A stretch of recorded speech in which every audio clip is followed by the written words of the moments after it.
Let us now discuss circumstances affecting criminal liability. This is popularly known as JMAA. So JMAA stands for J stands for justifying circumstances, E for exempting circumstances, M for mitigating circumstances, A for aggravating circumstances, and another A for alternative circumstances. So other than this JMAA that is found in Articles 11 to 15, there are other circumstances of similar nature to this JMAA found elsewhere in the Revised Penal Code. So this include absolutory cause and extenuating circumstances. So the terms absolutory cause and extenuating circumstances are coined by the Supreme Court to describe or to give a name to certain circumstances which are in the same nature as those found in JMAA but found elsewhere in the Revised Penal Code. So, what do we mean by absolutory cause? Absolutory cause absolves. Ay ibig sabihin ng absolves, mapawalang sala. Absolves the offender from criminal liability but not from civil liability. So, kung i-analyze mo to ng maigi, ang absolutory cause ay malapit siya sa exempting circumstances. Bakit? Because there is no criminal liability, kaya sabi dito absolves. Mapawalang sala ang offender sa criminal liability, pero merong civil liability. Kaya malapit siya sa exempting circumstances. When we say extenuating circumstances, that mitigates criminal liability of offender. So, malapit siya sa mitigating circumstances. Kaya nga lang, hindi siya makita sa Article 13 or mitigating circumstances, kundi elsewhere in the Revised Penal Code. So, a good example is infanticide. So, kung ang less than 3-day-old na bata ay pinatay, ang pagpatay, ang purpose nito ay para maitago ang kahihiyan ng ina o sa mga lolo, lola sa side ng ina. Merong tinatawag na some form of mitigating circumstance. Kaya ang tawag natin dito, extenuating circumstance. Another is adultery. So, kung ang pangangabit ng babae na asawa ay ang dahilan nito ay ang pag-abandona ng kanyang husband. So, that is what we call as mitigating or extenuating circumstance. So, let us continue with Article 11. So, the first of JMAA. Ang ibig sabihin natin ng justifying ay walang pagkakasala. So, sa harap ng batas, ang kanyang ginawa ay tama. So, that is what we mean by justifying. Bakit tama? Because the act is in accordance with law. So, ang ginawa ay naaayon sa batas. That is why there is no crime and there is also no criminal. The general rule is no criminal and civil liability, except in paragraph 4, article 11, where the civil liability is being borne by persons benefited. So dito sa paragraph 4, merong civil liability, pero ang managot sa civil liability ay yung mga taong nakinabang sa ginawa.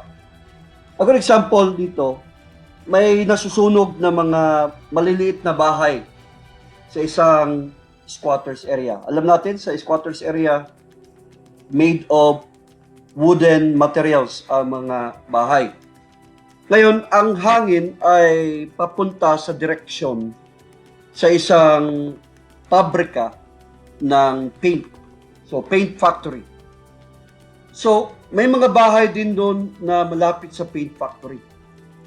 So, nakita yan ng mga bumbero at saka nakita nila na hirap nang mapigilan ang bilis ng pag-spread ng fire. So, ang ginawa nila para hindi maapektuhan ang factory na yan, kasi pag masunog ang factory na yan, it will have more damage. No? So, kasali dito yung air pollution as a result of burning paint materials. So, ang ginawa nila, bago pa man nasunog yung mga kalapit na bahay sa factory, they bulldozed these houses para yung apoy nagmula sa malayong mga bahay na papalapit ang apoy papunta dito sa paint factory ay hindi na maka-spread out. So, binulldose nila. So, nasisira ang mga bahay in between. No? So, ngayon, hindi nasunog ang paint factory. Sino ang managot sa mga nasirang bahay na binulldose ng mga bumbero? Answer, it should be the ones or the people or the owners of the factory because they were benefited from the acts of bulldozing the houses. So, yan ang ibig sabihin ng except. So, ang liability dito, hindi sa taong gumawa ng isang act na justify circumstance, kundi yung mga taong managot. The burden of proof. Ang ibig sabihin natin ng burden of proof, ang parte na siyang kailangang mag-prove sa justify circumstance. Of course, ang akusado. So, siya ang mag-prove na meron ngang tinatawag natin na justifying circumstance. So, ang evidence na kailangan ay clear and convincing evidence.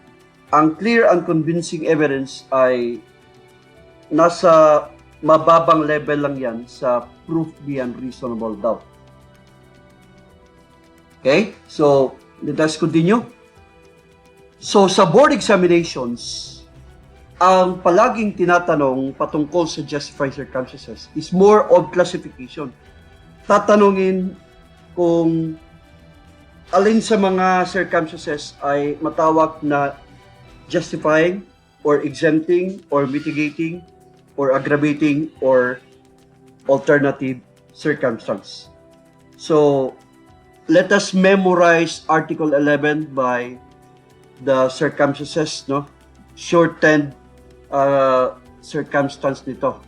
So, ang memory aid natin, si Didi Istafolo. So, ang unang si, SE, ang ibig sabihin, ang pagbasa natin is C, self-defense, and then D, defense of relative, another D, defense of stranger, and then STA, state of necessity, avoidance of greater evil or injury, and fulfillment of duty, that is fulfillment of duty or lawful exercise of right or office, and O, obedience to an order issued for some lawful purpose. Again, ang memory aid is si Didi Istafolo. So let us memorize that. SE, that is self-defense, and then D, that is defense of relative, another D is defense of stranger, and then STA, that is state of necessity, avoidance of greater evil or injury, and full, that is fulfillment of duty or lawful exercise of a right or office, and O, that is obedience to an order issued for some lawful purpose.